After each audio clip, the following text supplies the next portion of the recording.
Welcome to Artokels. Hari ini seperti sebelumnya, saya ngebahas kasus yang menjadi requestan kamu, meski sekarang rada sensitif karena melibatkan kaum minor. Kita coba telaah secara perlahan serta berhati-hati.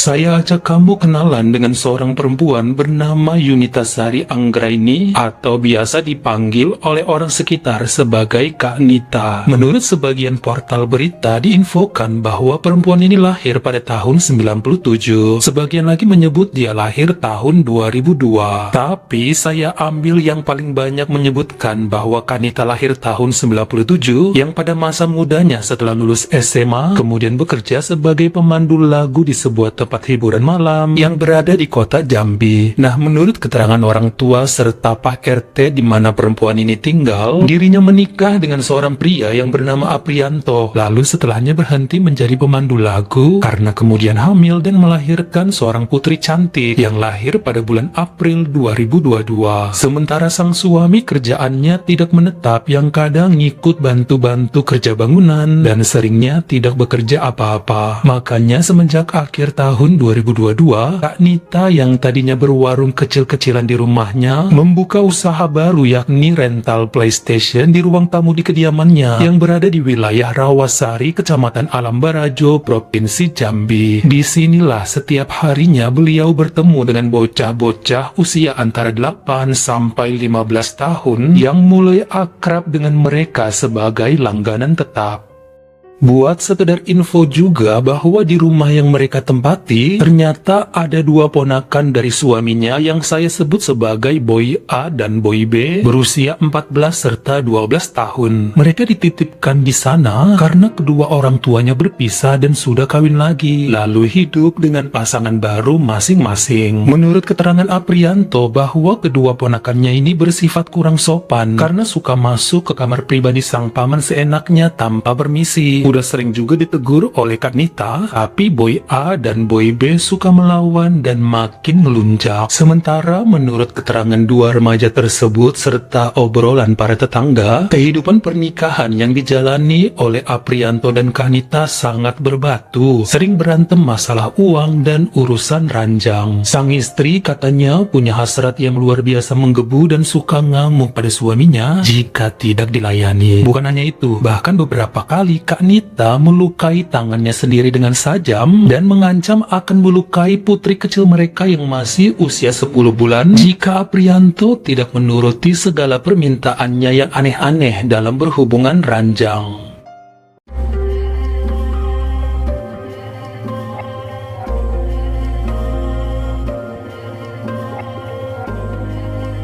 Menurut pengakuan sang ponakan Boy A yang berusia 14 tahun, pada Sabtu malam tanggal 21 Januari 2023, dirinya disuruh masuk ke kamar oleh Kak Nita sebab saat itu sang suami sedang keluar. Dia diajakin nonton film biru, lalu menyuruh Boy A menyentuh bagian atas tubuh si tante sampai turun ke bagian bawah. Hingga keadaan benar-benar panas, kemudian menyuruh Boy A untuk melakukan perbuatan tercela dengan iming-iming boleh tetap tinggal gratis di rumahnya dan boleh bebas main PS sesuka hatinya. Hal ini terjadi juga besokan harinya pada Boy B yang berusia 12 tahun. Namun untuk bocah ini hanya pegang sana pegang sini sampai Kak Nita benar-benar terpuaskan. Karena emang mereka numpang tinggal, ya iming-imingnya kurang lebih sama supaya diizinkan tinggal gratis dan boleh main PlayStation sepuasnya. Buat sekedar info juga bahwa para cowok remaja yang nongkrong di rental PS tersebut kebanyakan memang teman-teman dari Boy A yang biasa ngamen di lampu merah lalu ngerokok atau ngumpulnya di tempat Kak Nita. Pada Selasa sore tanggal 24 Januari 2023, Kak Nita mengajak suaminya untuk berhubungan ranjang di dalam kamar. Namun sekarang agak spesial karena ada dua bocil usia 11 dan 13 tahun yang biasa main PS akan menjadi penonton untuk perbuatan kali ini. Perempuan itu sengaja membuka jendela kamar sedikit agar keduanya bisa menjadi saksi bagi bagaimana panasnya Aprianto memporak-porandakan setiap sudut tubuh istrinya dengan suara mengerang yang dibuat-buat. Sebenarnya sang suami sempat menolak, namun Kak Anita mengancam akan menyakiti bayi mereka jika keinginannya tidak dipenuhi. Aprianto tahu banget bahwa istrinya tipe orang yang sangat nekat dan gak punya otak, makanya permintaan aneh serta menjijikkan itu pun dituruti.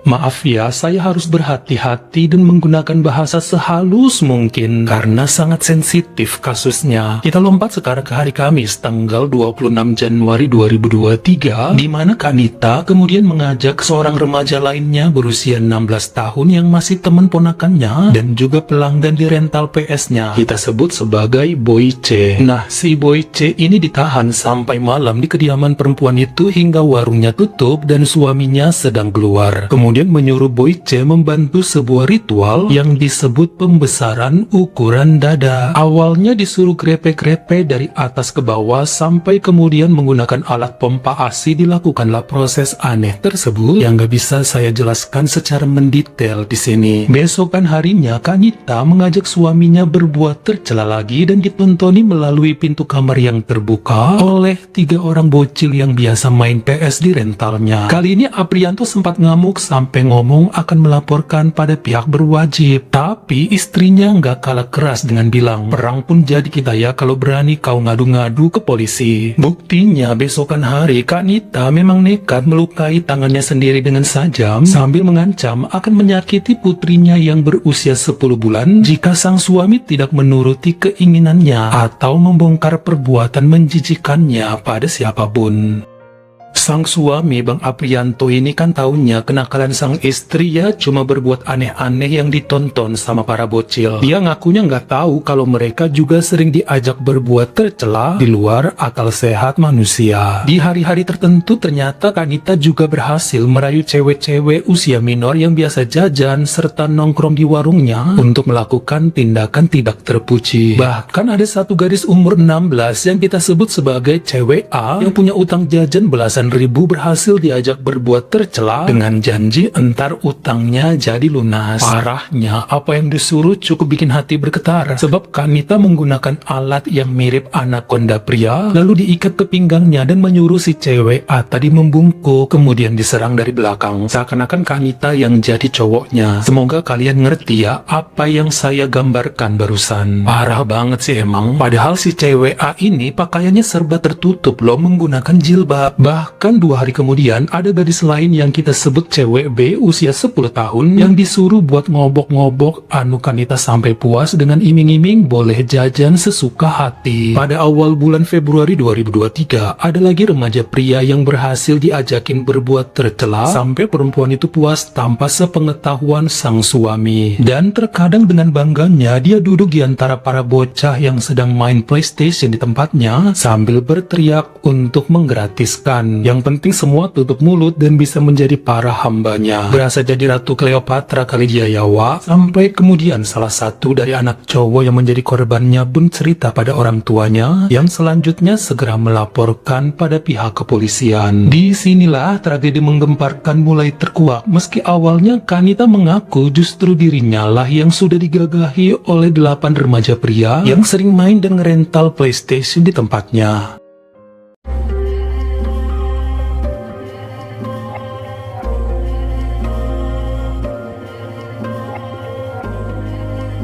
Pada hari Jumat tanggal 3 Februari 2023, pihak kepolisian langsung menangkap Kak Anita di rumahnya meski perempuan itu teriak-teriak menolak tudingan dan malah menuduh balik. Awalnya ada 8 anak memang yang melapor melalui orang tua dan justru Kak Anita bilang bahwa mereka semualah yang coba menggagahi dirinya. Namun penyelidikan terus dilakukan dengan menginterogasi satu persatu sampai merembet kemana-mana hingga total ada 11 bocil pria antara usia 8 sampai 15 tahun tahun yang memberi keterangan dengan jelas. Besokannya pada Sabtu sore tanggal 4 Februari 2023, akhirnya pihak Polda Jambi menetapkan perempuan berusia 25 tahun tersebut sebagai tersangka. Uniknya dari hasil peninjauan lebih lanjut, muncullah korban lain yang berjenis kelamin wanita di Mapolda Jambi dan pengakuan mereka cukup mencengangkan. Hingga total jumlah korban meningkat dari 11 menjadi 17, yakni 11 cowok dan 6 cewek dengan perbuatan tercela yang berbeda-beda. Sang suami Aprianto juga menjalani sejumlah pemeriksaan pada hari Minggu tanggal 5 Februari dan mengaku bahwa istrinya memiliki perilaku menyimpang semenjak dulu. Namun dia selalu di bawah ancaman kalau ngadu ke polisi yang bisa membahayakan nyawa putrinya yang masih balita. Sepertinya kesaksian pria tersebut cukup dipercaya sebab sinkron dengan keterangan para korban yang bilang bahwa Bang Aprianto selalu berusaha menyuruh calon korban pergi saat disuruh nontonin atau membela mereka supaya tidak menjadi pengintip saat Kak Nita pengen dilihat ketika berbuat tercela. Pada hari Selasa tanggal 7 Februari 2023, Kak Nita pun menjalani pemeriksaan khusus kejiwaan di ruang observasi Rumah Sakit Jiwa Daerah Jambi dan tentu berkoordinasi dengan psikolog apakah tersangka ini pantas untuk diadili. Buktinya proses tersebut memakan waktu 20 hari hingga Kompol Mas Edi yang mewakili Polda Jambi mengumumkan pada Kamis tanggal 2 Maret 2023 bahwa Kak Nita tidak menunjukkan adanya gangguan kejiwaan hingga pantas untuk diadili. Beliau pun segera dikembalikan ke rumah tahanan Mapolda Jambi untuk mempertanggungjawabkan perbuatannya. Nah, pada persidangannya di hari Kamis tanggal 20 Juli 2023, ada 8 anak dan 2 diantaranya adalah perempuan beserta 5 orang tua sekaligus Ketua RT Rawasari menjalani persidangan di Pengadilan Negeri Jambi di wilayah Telanai-Pura sejak pukul 13.30 waktu Indonesia Barat. Mereka memberi kesaksian mengenai apa yang dialami dan kala itu sang tersangka Kak Nita tidak berada dalam ruangan sidang namun dihadirkan secara virtual dari jarak jauh menggunakan monitor untuk mengurangi rasa trauma pada para korban. Dari sini ketahuan bukan hanya melakukan perbuatan tercela, namun ada unsur kekerasan yang dilakukan wanita tersebut dalam proses memaksakan kehendaknya kepada mereka. Sampai pada hasil keputusannya per hari Kamis tanggal 12 Oktober 2023, Ketua Majelis Hakim Bapak Alex Mangatur Pasaribu di Pengadilan Negeri Jambi menyatakan bahwa Yunita Sari Anggraini alias Kak Nita bersalah atas pelanggaran pasal berlapis, yakni perbuatan tercela, kekerasan, serta pengancaman. Perempuan yang berusia 26 tahun saat sidang itu pun terkena hukuman 11 tahun penjara plus denda sebesar 1 miliar rupiah. Nah, kalau denda ini tidak bisa dibayarkan oleh beliau, maka diganti dengan pidana kurungan selama 1 tahun. Jadi totalnya bisa 12 tahun. Kamu bisa lihat ya di internet, ada video beredar saat Kak Nita ini berderai air mata di pengadilan setelah putusan dibacakan. Begitu juga dengan ibu tersangka bernama Melati yang teriak-teriak dalam membela putrinya, bahkan menuntut sang menantu Aprianto harusnya ikut juga di penjara. Karena kan suaminya itu dinyatakan bebas oleh hakim sebab tidak terbukti dalam menghasut, mengajak, atau melakukan perbuatan tercela kepada korban. Jadi buat info sedikit bahwa 17 bocah yang disebutkan sebelumnya tidak semua diajak berbuat tercela oleh tersangka, sebab 6 diantaranya disuruh menjadi saksi aja saat pelaku berbuat hal tidak terpuji dengan suaminya atau nontonin saat Kak Nita ngeliuk-ngeliuk di kamarnya. Tapi tetap itu perbuatan yang melanggar hukum. Menurut kamu, apa yang sebenarnya terjadi pada Kak Nita ini? Karena ternyata dia tidak mengalami gangguan kejiwaan. Dan apakah kalian punya tambahan info yang perlu kita ketahui bersama-sama yang mungkin belum saya sebutkan? Silahkan komen di bawah. Kalau kamu suka sama video ini, jangan lupa klik like serta tombol share-nya. Buat yang baru pertama kali mampir, atau udah sering mampir nih tapi belum berlangganan, jangan lupa klik dulu tombol subscribe dan juga dinyalain notifikasinya supaya lain kali kalau misalnya saya upload video baru, kamu jadi orang pertama yang tahu. Follow juga Instagram saya jika berkenan di Artokels S-nya 2. Dan jangan lupa untuk nontonin semua video saya yang lainnya. Ingat ya, tetap jaga jari dan juga lidah kita supaya nggak nyakitin hati orang lain. Terima kasih.